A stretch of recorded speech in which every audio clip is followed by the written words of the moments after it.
Hey, all you RB25 and GTR gearbox owners, Officer Dan and crew back with something special for you today. The GKTECH RB25 and RB26 5-speed short shifter video. Hoorah! This is the shiny black box that thou shalt receive it. Opening said box, you'll see some paper. Just kidding. That's the protective wrapping. This is the shifter rod itself, and it's a direct OEM replacement that comes with our signature brass shifter bushing pre-installed onto the correct end. Hot damn. Now this here short shifter will reduce the throw itself by 10% and will also reduce the shifter height by 10 millimeters. We've added some weight to the top to give it a sturdier feel while it's doing your best Honda owner impression ripping through them gears. Next up on the Christmas list is the shifter boot mount, which is to be fitted to the shifter so that the shifter boot surround has something to secure to. And lastly, you get the top collar and the grub screw. The grub screw holds the shifter boot in place, and the top collar obviously sits on top, which we shall go over in a few. Okay, let's install it, shall we? Inside the Skyline you're lucky enough to have, and you'll notice there's absolutely no way you can properly Honda row a stock RB25 gearbox with all that throw. These gearboxes are strong and popular, but they shift like a bag of phallic looking objects. Your Skyline is not a Peterbilt and thusly should not be shifted like one, even though this dude looks really cool doing it. Start by removing your shifter knob, which may vary depending on how rad yours is or not. Then remove your flip open treasure chest, and now that that's gone, there's a little DH screw back there that you need to get to remove the shifter trim. So take a screwdriver and go ahead and remove the DH screw, pop the shifter trim up and disconnect the cigarette lighter, allowing you to get that thing out of the way. Now remove the shifter surround bracket bolts and then remove the shifter surround bracket and boot itself. This will render your shifter mostly naked and feeling vulnerable. Cut the zip ties on the smaller shift boot, lift said boot up, and remove the circlip with some circlip pliers as shown here. Taking care not to A, fling this across the shop, or B, fling it into your eye. Using the cleverly designed notches on the side of the shifter,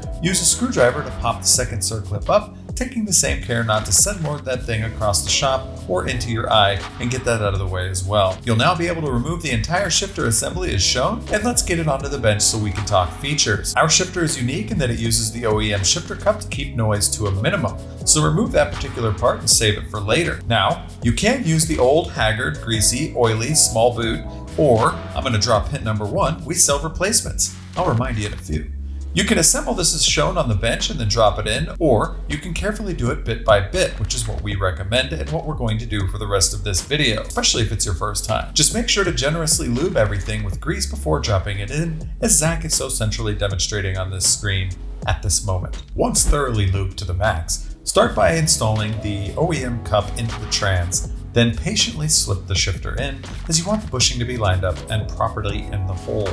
Give that a couple of thrusts to make sure it's seated nice and proper like, then install the supplied top collar from the top and slip over the circlip, again using the handy dandy grooves to pop it in with the help of a screwdriver. Now wringer the horseshoe that is the other circlip and use special pliers to pinch and install that as shown on the screen as well, again probably wearing eye protection as these suckers are freaking missiles sometimes. Now I alluded to this earlier, but I'm sure your old shifter boot is nasty and old, so we sell replacements so you can get that area looking fresh AF again. Install the fresh boy and use a big zip tie on the bottom and one small on the top, then cut those tails to make it clean. Now is the time to install the shifter boot surround, and using an Allen key, tighten down the grub screw into the ridge on the shifter itself so that it stays in place all OEM-like. Refit the larger shifter boot and install the shifter surround bracket and the 4 bolts that hold that down. Refit the shifter trim and outer boot by plugging the cigarette lighter back in, installing the DH screw behind the flip open treasure chest, and install that as well. All that's left is to thread your shift knob of choice on, and my god, you're done, dude. You're well on your way to shifting like the best of them. I mean, just look at this smooth action that Zach is producing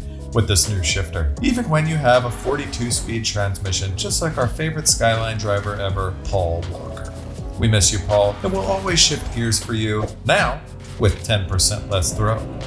Speaking of, here are 2 dudes who have probably broken 42 gears and gearboxes between themselves, thankfully not destroying transmissions during these burnies.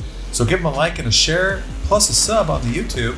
And if you can't install these, have a professional do it, or reach out to us via carrier pigeon at the email address shown here. We do love new pen pals. This has been Officer Dan, Johnny Caps, and Sir Clip Zach with another GKTECH How To. Peace.